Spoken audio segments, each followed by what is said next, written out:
하나님 말씀 디모데후서 2장 1절에서 마지막 절까지 합독하겠습니다. 시작. 내 아들아, 그러므로 너는 그리스도 예수 안에 있는 은혜 가운데서 강하고, 또 내가 많은 증인 앞에서 내게 들은 바를 충성된 사람들에게 부탁하라.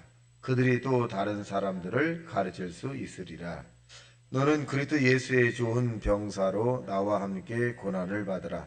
병사로 복 많은 자는 자기 생활에 얽매이는 자가 하나도 없나니, 이는 병사로 모집한 자를 기쁘게 하려 함이라. 경계하는 자가 법대로 경계하지 아니하면 승리자의 관을 얻지 못할 것이며, 수고하는 농부가 곡식을 먼저 받는 것이 마땅하니라. 내가 말하는 것을 생각해보라. 주께서 범사에 내게 청명을 주시리라. 내가 전한 복음대로 다윗의 시로 죽은 자 가운데서 다시 살아나신 예수들을 기억하라.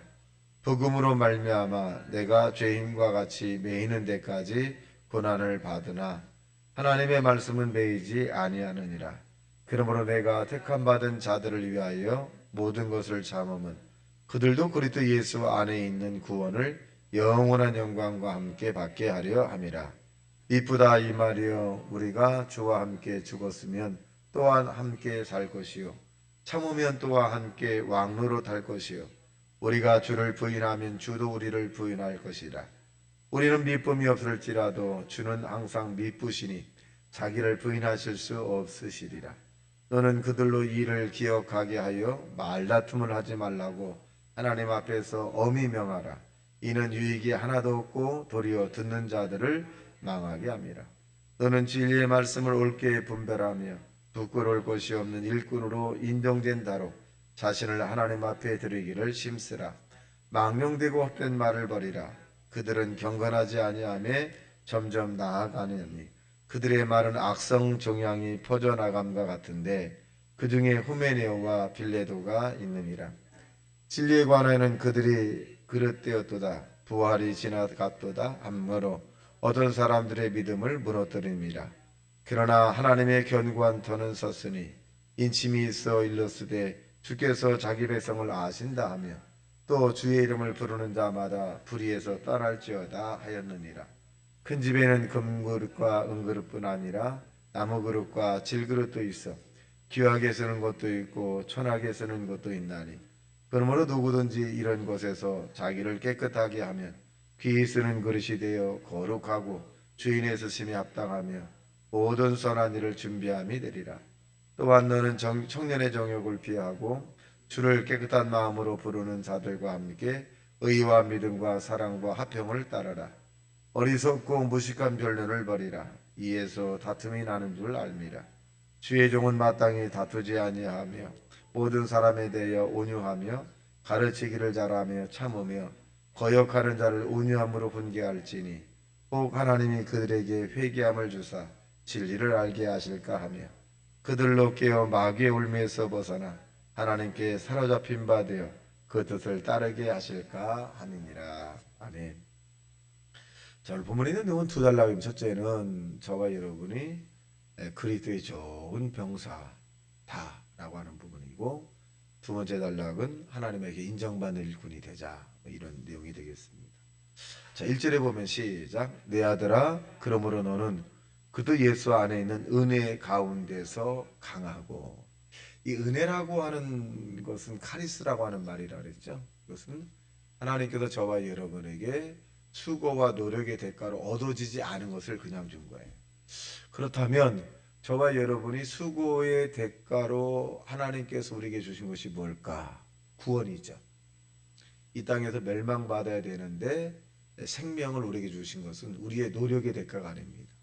우리가 깨끗해서 윤리적으로 도덕적으로 흠이 없어서 전혀 관계없죠. 하나님께서 저와 여러분을 무조건적으로 선택을 해서 구원을 해줬다. 이것을 은혜라고 그래요. 두 번째는 죄라고 하는 거죠. 우리 이 땅에 사는 동안에 수없이 많은 죄를 저질러요. 그 죄를 저질렀는데 그 죄를 용서해 주시는 분이 하나님이에요. 우리가 우리의 죄를 없애기 위해서 노력을 했나요? 아니에요. 노력을 해도 그 죄는 없어지지 않습니다. 근데 예수님의 십자가 피로 말미암아 구원의 이 십자가에서 저와 여러분의 죄를 용서해 주었다. 믿기만 하면 용서해 준 거예요. 그러니까 우리가 하나님께서 우리에게 베풀어진 은혜가 굉장히 많죠. 또 어떤 사람은 죽을 병에 살려주는 경우도 있고 문제 가운데서. 그러니까 내 노력과 의지에 관계없이 무조건적으로 선택해 주셔서 우리에게 허락한 것을 은혜라고 얘기합니다. 그래서 이 바울은 이 디모데에게 예수 안에서 은혜가 가운데서 강하라는 얘기는 드러내라는 거거든요. 그것을 굳게 기억을 하라. 그래서 저와 여러분이 이 바울이 디모데에게 말씀한 것처럼 말한 것처럼 저와 하나님께 받은 은혜가 뭔가를 잘 기억하고 그 은혜를 여러분 드러내시기를 주님의 이름으로 축원합니다. 둘째로 보면 2절 시작. 또 내가 많은 증인 앞에서 내게 들은 말을 충성된 사람들에게 부탁하라. 그들이 또 다른 사람에게 그들을 가르칠 수 있으리라. 자, 두 번째는 뭐냐면 부탁이라는 단어를 사용했어요. 그러니까 이 바울이 디모데에게 내게 들은 바를 충성된 사람들에게 좀 전해라. 그게 뭘까요? 하나님의 독생자 예수를 이 땅에 보내셔서 십자가에서 우리를 구원하기 위한 완성. 예수님을 이 땅에 보내셨다. 예수 믿으면 구원받고 예수 믿으면 땅에서의 영혼이 잘된 같이 범사가 잘되고 강건한 축복을 받을 수 있다. 이 내용을 전하라는 거예요. 그래서 바울은 이 핵심적인 것이 뭐냐면 바울 신학의 초점이 뭐냐면 예수와 십자가예요. 그래서 늘 바울은 나는 예수와 십자가 외에는 다른 것을 결코 나는 알지 않고 예수와 십자가만을 자랑하겠노라. 그렇게 이제 했던 것처럼 증언했던 것처럼 이 바울은 디모데에게 이 충성된 사람에게 내게 전한 것, 그 강조한 것, 그것을 너도 전해라. 그러면 그들도 또 전할 것이다. 그것이 하나님의 세상을 이처럼 사랑하사 독생자 예수를 이 땅에 보내신 일들입니다. 그것을 전하라. 그렇게 말씀합니다. 그리고 난 다음에 5절 시작. 경계하는 자가 법대로 경계하지 아니하면 승리자의 관을 얻지 못할 것이요. 수고하는 농부가 곡식을 먼저 받는 것이 마땅하느니라. 그러니까 여기에 말씀대로 살아가라는 내용입니다. 주여 주여 하는 자마다 다 천국에 들어가는 것이 아니요 내 아버지의 뜻대로 행하는 자에 들어간다라고 말씀하신 것은 말씀 위에 삶을 얘기해 주고 계십니다. 자, 그 다음에 7절 시작. 내가 말하는 것을 생각해 보라. 주께서 범사에 내게 청명을 주시리라. 축복이죠. 바울은 디모데에게 하나님께서 내게 청명을 줄 것이다. 염려하지 말라는 거지. 하나님께서 내게 구하고 원하고 필요한 것들을 채워주실 것이다. 이렇게 이제 이 증언합니다. 그래서 8절 시작. 내가 전한 복음대로 다윗의 시로 죽은 자 가운데서 다시 살아나신 예수 그리스도를 기억하라. 복음으로 말미암아 내가 죄인과 같이 매이는 데까지 고난을 받았으나 하나님의 말씀은 매이지 아니하느니라. 자, 바울이 디모데에게 예수를 기억하라. 천하인과 만민에게 다른 이름으로 우리에게 구원받을 만한 이름을 주신 적이 없고 오직 예수. 그러니까 우리가 예수 그리스도를 늘 우리의 심령 가운데서 있어야 합니다. 그래서 억울하고 답답할 때 우리는 또 이렇게 생각을 해야 돼. 예수님이라면 이 억울함을 어떻게 극복하셨을까? 상처를 받았다면 예수님이라면 이 상처를 어떻게 극복하셨을까? 문제가 있다면 예수님이라면 이 문제를 어떻게 해결하셨을까? 역지사지로 좀 예수님의 입장으로 한번 들어가 보면 모든 것을 이해할 수 있고 모든 사람을 사랑할 수 있고 모든 사람을 위로해 줄 수 있고 모든 사람을 응원해 줄 수 있고 축복할 수가 있습니다. 자, 그다음에 이제 보겠습니다. 11절 시작. 미쁘다 이 말이요 우리가 주와 함께 죽었으면 또와 함께 살 것이요 참으면 또한 함께 왕노할 것이요 우리가 주를 부인하면서도 주를 부인하실 것이니라. 우리는 미쁨이 없을지라도 주는 항상 미쁘시니 자기를 부인하실 수 없습니다. 여기 보면 뭐라네? 미쁘다는 것은 우리가 신실하다는 단어인데 저와 여러분 어떻게 보면 땅에서 나름대로 신실하다라고 생각을 하지만 이 바울은 신실한 분은 오직 하나님이시다 이렇게 말씀합니다. 전자의 이 바울은 우리가 예수님과서 살려면 죽으라는 거지. 내가 그리스도와 함께 십자가에 못 박혔나니 그런 중 내가 육체 가운데 사는 것은 나를 사랑하사 자기 몸을 버리신 하나님의 아들을 믿는 믿음 안에서 사는 것이다 라고 고백을 한 것처럼 예수와 함께 죽어야 예수와 함께 우리가 산다는 거지. 그러니까 예수와 함께 죽지 않으면 살 수가 없어요. 그래서 나는 십자가에서 예수와 함께 죽은 사람이다. 그리고 내가 지금 이 땅에 사는 것은, 이렇게 사는 것은 하나님 안에서 내가 믿음으로 살기 위해서, 믿음으로 살려고 하나님이 나를 살려주었다. 믿음이 뭐냐? 주님을 바라보는 게 믿음. 오늘보다 내일이 더 좋은 일이랄 것을 바라보는 게 믿음입니다. 내가 몸이 아프지만 이 몸 아픈 것들을 예수님을 바라보고 예수님을 의지하고 예수님께 기도하면 나는 틀림없이 건강해질 거다.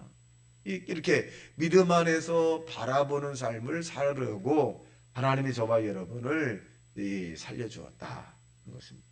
그래서 우리는 미쁨, 신실함이 없을지라도 하나님은 변함이 없이 신실하시다.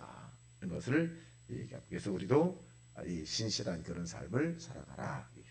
자, 14절에서 마지막 절까지 있는 내용은 뭐냐면 일꾼을 인정받는 하나님의 사람이 되라. 그렇게 말씀합니다. 15절 포인트입니다. 시작. 너는 진리의 말씀을 옳게 분별하며 부끄러울 것이 없는 일꾼으로 인정된다 대로 자신을 하나님 앞에 드리기를 힘쓰라. 부끄러움이 왜 생길까요? 전자로 들어가면 죄라고 하는 것이에요. 말씀에 벗어난 삶을 살 때, 죄를 지었을 때 부끄러움과 수치를 따라하는 거예요. 부끄러움과 수치가 따라온다. 자, 이렇게 하지 않으려면 후자에 있는 말씀 가운데 하나님에게 인정받게 되면 부끄러움과 수치는 따라가지 않죠. 하나님 말씀대로 살면 하나님께 인정을 받는 것이고, 그렇게 인정받게 되면 부끄러움과 수치는 우리에게 따라오지 않는다. 그래서 우리는 하나님의 말씀이 가는 데까지 가고 하나님의 말씀이 멈추는데 멈추시기를 주님의 이름으로 축원합니다. 우리가 일상생활 가운데 사회생활하다 보면 내 마음에 들지 않은 사람이 있을 수 있어요. 그 내 마음에 들지 않은 사람도 내 뜻과 어긋난 사람들이 이것을 접할 수가 있습니다. 그럴 때 그럼 우리가 어떻게 이것을 대해야 될까요? 우리가 대화 가운데 상대가 기분 나빴다면 그건 기분 나쁜 거예요. 난 기분 나쁘게 한 건 아닌데 기분 나쁜 거예요. 상대가 내게 권면과 위로에 또 책망과 권면을 하게 될 때는 받아들이는 것이 넓은 사람. 그것을 받아들였다고 해서 내가 인격적으로 뭐 손해를 본다거나 하나님 관계가 흐트러지면 그건 아니에요. 그걸 받아들일 때 사람들은 더 성장이 되는 거거든요. 큰 사람이 되는 거예요. 근데 그것을 받아들이지 않고 튕기면 나만 그래? 당신은 안 그래? 에? 아이고 너나 잘하세요. 그리고 당신이 뭘 한다 그래? 이렇게 받아들이는 여유가 없게 되면 그 사람은 점점 쪼그라드네. 자꾸 작아들죠. 근데 나는 그렇지 않았는데 상대가 그렇다고 한다면 받아주는 거야. 그럴 수 있겠네. 그래서 또 자기 자신을 돌아보면 그것을 또 상대가 내게 그런 말을 했을 때 내가 받으면 커지는 거죠. 커지는 사람이 되는 거예요. 근데 그 받아들일 때의 심령의 마음이 굉장히 아프죠. 이게 뭐냐? 커지는 거예요. 그래서 20절 보겠습니다. 시작. 큰 집에는 금그릇과 은그릇뿐 아니라 나무그릇과 질그릇도 있어 귀하게 쓰는 것도 있고 잔하게 쓰는 것도 있나니 그러므로 누구든지 이런 것에서 자기를 깨끗하게 하면 귀히 쓰는 것이 되어 거룩하고 주인의 쓰심에 합당하며 모든 선한 일에 준비함이 되니라. 은과 금과 나무 질그릇인데 중요한 게 뭐냐? 비어있어 깨끗해져야 된다는 거예요. 깨끗해야만이 주인이 쓰지. 거기에 금이고 은이건 나무고 좋은 장식을 한 거기에 무언가 담아있으면 못 쓴다. 지저분하고 그러면 못 쓴다는 거예요. 우리가 깨끗하려면 늘 다른 사람이 내게 변명과 위로 내지는 책망을 하게 될 때 받아들여야 돼요. 그럼 성장이 돼요. 성장이 돼요. 자, 그래서 우리는 늘 항상 우리 마음을 깨끗하게 표현해야 돼요. 언제든지 주인이 쓸 수 있는 그릇이 되어야 합니다. 자, 마지막 26절 시작. 그들로 깨어 와귀 올무에서 벗어나 하나님께 사롭지 않게 되어 그 뜻을 따르게 할 것임이라. 자, 그러나 그들 내게 이좀 뜻이 같지 않은 사람들도 어떻게 하라? 이 온유함으로 잘 받아들여라. 왜? 그 사람이 나보다도 하나님의 은혜를 받고 더 충성된 사람이 될 수 있고 하나님께 쓰임 받는 사람이 될 수도 있기 때문에 그렇다. 그래서 우리는 비난과 비판과 정죄를 하는 것이 아니라 이 주님이 원하는 방향의 삶을 인도하는 저와 여러분 되시기를 주님의 이름으로 축원합니다. 다시 말씀 생각에 통성 기도합니다. 주여, 주여, 주여.